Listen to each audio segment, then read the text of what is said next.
ukuze ubulongwe bethu buzokwazi ukuthi buhlale phansi uma sesisisinda kuzomele sikuthele amanzi ukuze buzothamba kahle uma sesisisinda kungeke kome.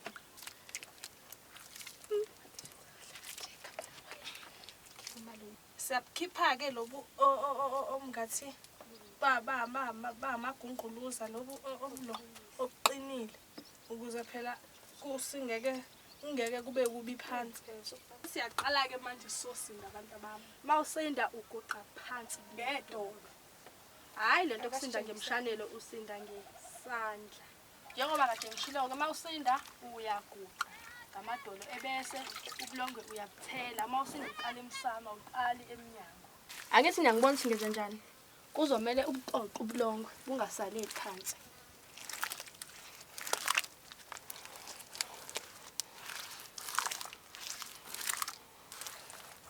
Hhayi-ke senginifundisile-ke. Akakezwe oyedwa azoqala ukuze ngizobona ukuthi nikubonile into engikade ngiyifundisa yona.